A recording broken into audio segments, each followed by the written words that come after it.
There are missions so secret that even their existence sounds impossible. Operations that don't just push the limits of technology, they redefine them.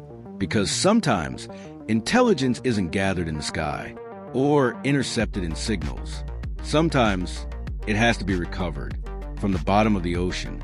During the Cold War, one such mission was planned. Not to track, not to observe, but to lift a lost Soviet submarine from a depth so extreme that no one had ever attempted anything like it before. This is the story of Project Azorian, the secret mission where the United States set out to recover a Soviet submarine from thousands of meters below the surface. Without anyone knowing, at the height of the Cold War, submarines were among the most valuable assets either side possessed. They carried missiles, technology, encryption systems, navigation data, everything that defined how a navy operated beneath the surface. And when one of those submarines was lost, it didn't just disappear. It left something behind, something that could change the balance of intelligence if it could be reached. In 1968, a Soviet ballistic missile submarine sank deep in the Pacific Ocean, far beyond normal recovery limits, a depth where pressure alone could crush most structures, a location far from land, far from visibility, and most importantly, far from expectation. Because from the Soviet perspective, the submarine was gone, lost, unrecoverable. But from the American perspective, it represented an opportunity. If the submarine could be reached, its contents could be examined, its systems studied, its technology understood, not through guesswork, but directly. It was the kind of intelligence breakthrough that could redefine what was known about the Soviet Navy. But there was a problem.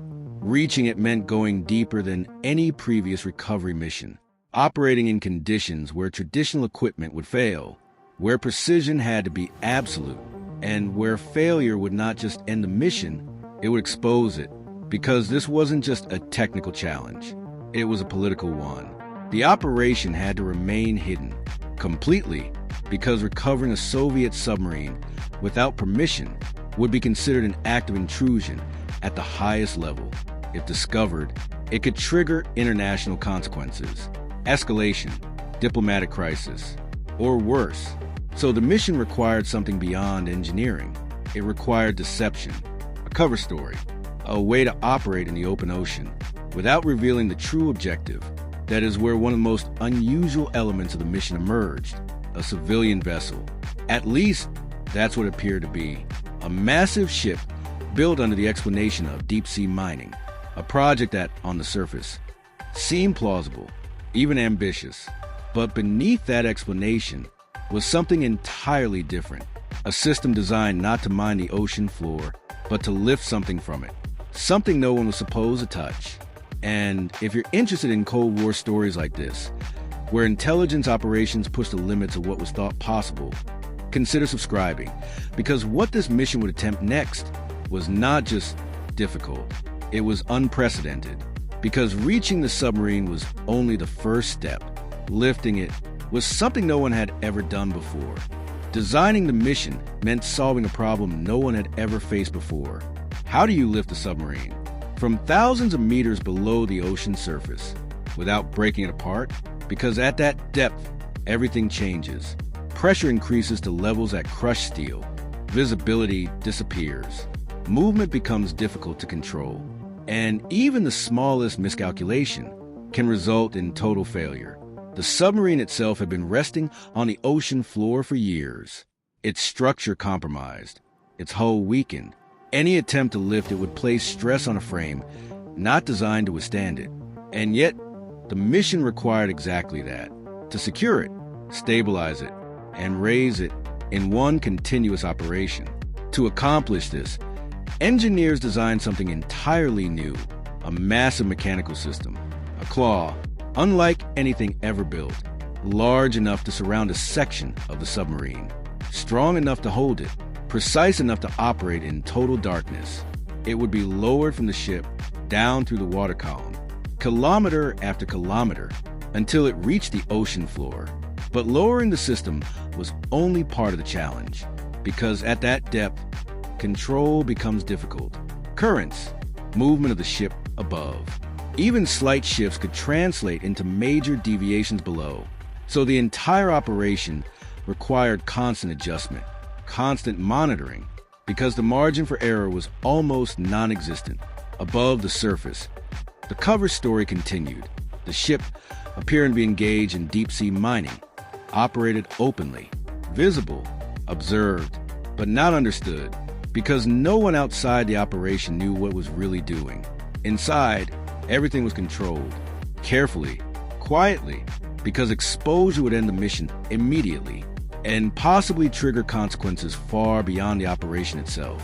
The system was lowered, slowly, descending through darkness, guided only by instruments, until finally it reached the ocean floor. The location had been mapped, calculated, estimated based on previous data. But now, confirmation was needed. Cameras were deployed, images transmitted upward, and for the first time, the submarine came into view, broken, resting on the seabed, a silent object in a place where no one was supposed to go. The next phase began, positioning the claw, aligning it with the structure, because this was the most delicate part of the mission. The device had to close around the submarine, secure it, without causing further damage, without losing the target. Every movement was slow, measured, controlled. Operators monitored every detail, adjusting position, correcting alignment, because once the claw engaged, there would be no easy correction. And then, it happened, the mechanism closed, gripping the submarine, holding it. For the first time since it sank, it was no longer resting on the ocean floor. The lift began, slowly, almost imperceptibly, but with immense weight, because now the system was under full load, raising thousands of tons through kilometers of water, and every meter gained increased the risk because the structure was fragile, the system under strain, and the operation had no precedent, no guarantee, only engineering and hope. And if you're interested in Cold War stories like this, where missions operate at the absolute edge of possibility, consider subscribing, because what would happen next would determine whether this operation became one of the greatest intelligence successes ever achieved, or one of its most costly failures. Because lifting the submarine was only half the mission. Getting it to the surface was where everything could go wrong. As the lift continued, tension increased with every meter, because the deeper the submarine had rested, the longer it had to be raised, and the longer the operation lasted, the greater the risk became. Inside the ship, engineers and operators monitored everything: load stress, cable integrity, stability, because now the entire system was under extreme pressure, not from the ocean, but from the weight it was carrying. Thousands of tons suspended below, connected by a structure that had to remain perfectly aligned. Any imbalance, any sudden shift could cause catastrophic failure. And as the submarine began its slow ascent, something unexpected happened. The structure started to weaken, not visibly at first, but through the data. Subtle changes in load distribution, variations that suggested stress beyond calculated limits, because the submarine had not remained intact. Years on the ocean floor had taken their toll. The hull was compromised, sections weakened, and as it was lifted, those weaknesses began to show. The operation continued, carefully, because stopping was not an option. Releasing the submarine would mean losing it entirely, but continuing meant pushing the system further, into conditions that were no longer fully predictable. Then it happened, a failure, sudden, uncontrolled. Part of the submarine broke away, falling back into the depths, lost again, gone. The shock moved through the entire operation, because in that moment, everything changed. The mission was no longer about full recovery. It became about salvage. What remained still held value, still held intelligence, but the loss was significant, because much of what had been targeted had slipped away. The system held. The remaining section stayed secured, and the lift continued, because even partial success was still success. Slowly, the structure rose, meter by meter, closer to the surface, closer to the ship, until finally After an operation that had pushed engineering beyond anything attempted before, the recovered section reached the vessel. It was brought inside, hidden from view, shielded, because even now, secrecy remained critical. Inside, the analysis began, carefully, methodically, because what had been recovered was unlike anything obtained before.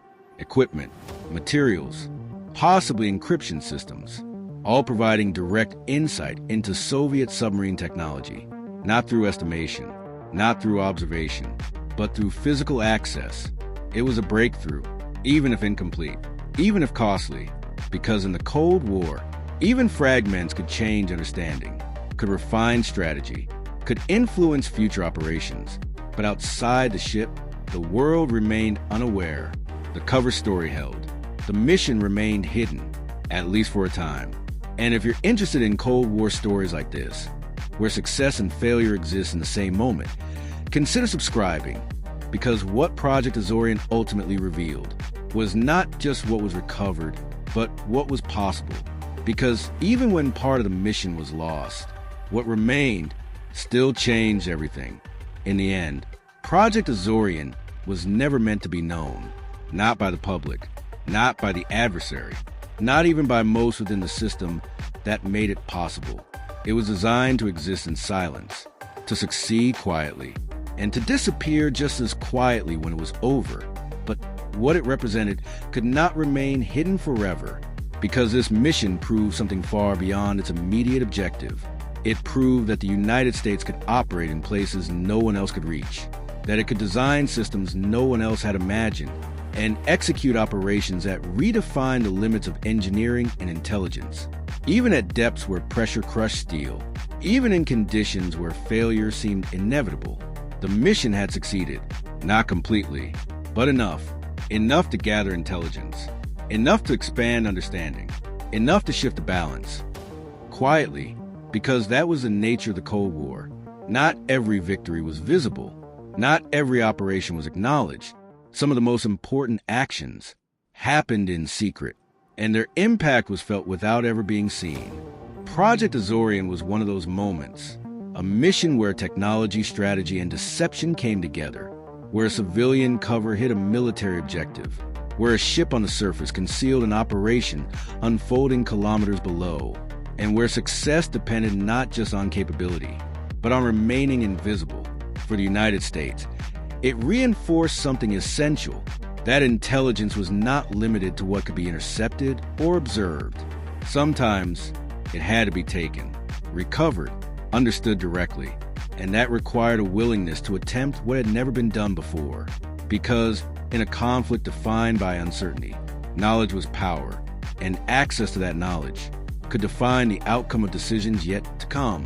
Even today, the legacy of Project Azorian remains, not just as an operation, but as a demonstration of what is possible when technology, strategy, and determination align. A reminder that the Cold War was not only fought in the skies or on land, but in places far beyond visibility, far below the surface, where the most important missions were the ones no one was ever supposed to see.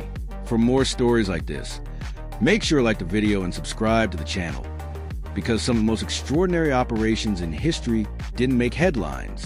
They were hidden by design in the depths of secrecy,